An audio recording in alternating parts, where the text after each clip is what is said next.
ലോകത്തിലെ ഏറ്റവും മെലിഞ്ഞവരും ആരോഗ്യവാന്മാരുമായ ജനത ആരാണെന്നറിയാമോ? അതെ, ജപ്പാൻകാരാണ്. ഡയറ്റില്ല, മണിക്കൂറുകളോളം ജിമ്മിൽ ചെലവഴിക്കില്ല, എന്നിട്ടും അവർ എങ്ങനെ ഫിറ്റായി തുടരുന്നു? ഇന്ന് ജപ്പാൻകാരുടെ തടി കുറയ്ക്കാൻ സഹായിക്കുന്ന 5 അത്ഭുത ശീലങ്ങൾ നമുക്കൊന്ന് നോക്കിയാലോ. പോയിന്റ് നമ്പർ 1, 80% വയർ നിറയുമ്പോൾ ഭക്ഷണം നിർത്തുക. ഹര ഹച്ചിബു. ജപ്പാനിലെ ഒക്കിനാവയിൽ ഒരു പഴമൊഴിയുണ്ട്, ഹര ഹച്ചിബു. അതിൻ്റെ അർത്ഥം വയറിൻ്റെ 80% നിറഞ്ഞാൽ ഭക്ഷണം നിർത്തുക. നമ്മളിൽ പലരും എന്താണ് ചെയ്യുന്നത്? പ്ലേറ്റിൽ ഉള്ളത് മുഴുവൻ കഴിച്ചു തീർക്കണം എന്ന് കരുതി കഴിക്കും. പക്ഷേ തലച്ചോറിന് വയർ നിറഞ്ഞു എന്ന് തിരിച്ചറിയാൻ ഏകദേശം 20 മിനിറ്റ്സ് എടുക്കും. അതിനാൽ 80% നിറഞ്ഞപ്പോൾ നിർത്തിയാൽ കുറച്ച് കലോറിയിൽ തന്നെ ശരീരം സംതൃപ്തമാകും.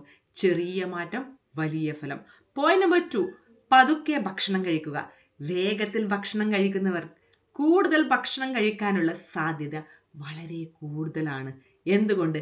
കാരണം തലച്ചോറിന് മതി എന്ന സന്ദേശം ലഭിക്കുന്നതിന് മുമ്പേ അധികം കഴിച്ചു കഴിഞ്ഞിരിക്കും. ജപ്പാൻകാരോ ഓരോ കഷ്ണവും നന്നായി ചവച്ച് പതുക്കിയാണ് കഴിക്കുന്നത്. ഇത് കൂടുതൽ സംതൃപ്തി നൽകും, ദഹനം മെച്ചപ്പെടുത്തും, സ്വാഭാവികമായി ഭക്ഷണത്തിൻ്റെ അളവ് കുറയും. അടുത്ത തവണ ഭക്ഷണം കഴിക്കുമ്പോൾ ഈ ഒരു പരീക്ഷണം ചെയ്തു നോക്കൂ. ചവച്ചരച്ച് കഴിക്കാൻ ശീലമാക്കൂ. പോയിന്റ് നമ്പർ 3, ഭക്ഷണത്തിന് മുമ്പ് 1 കപ്പ് ചൂട് സൂപ്പ്. ജപ്പാനിൽ പലരും പ്രധാന ഭക്ഷണത്തിന് മുമ്പ് ഒരു ചെറിയ കപ്പ് ചൂട് സൂപ്പ് കഴിക്കും. എന്താണ് അതിൻ്റെ ഗുണം? വയറിനൊരു നിറവ് ലഭിക്കും, പ്രധാന ഭക്ഷണത്തിൻ്റെ അളവ് കുറയും, ദഹനത്തെ സഹായിക്കും. ഒരു ചെറിയ ശീലം, വലിയ മാറ്റം. പോയിന്റ് നമ്പർ 4, ചെറിയ പ്ലേറ്റുകൾ ഉപയോഗിക്കുക.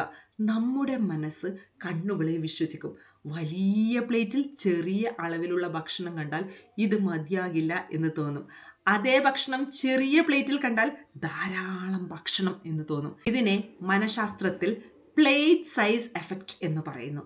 ജപ്പാൻകാരുടെ പല വീടുകളിലും ചെറിയ പാത്രങ്ങളും ചെറിയ പ്ലേറ്റുകളും ഉപയോഗിക്കുന്നത് പതിവാണ്.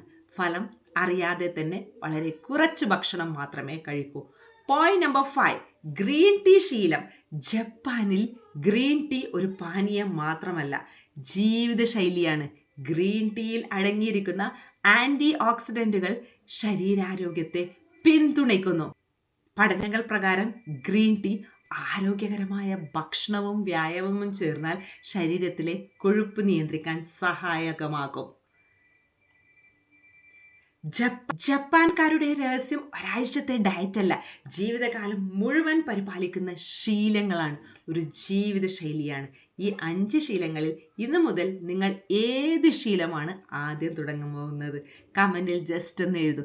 ഈ വീഡിയോ ഉപകാരപ്പെട്ടെങ്കിൽ ലൈക്ക് ചെയ്യാനും ഷെയർ ചെയ്യാനും ഇതുപോലുള്ള കൂടുതൽ വീഡിയോകൾക്കായി എൻ്റെ ചാനൽ സബ്സ്ക്രൈബ് ചെയ്യാനും മറക്കല്ലേ. താങ്ക്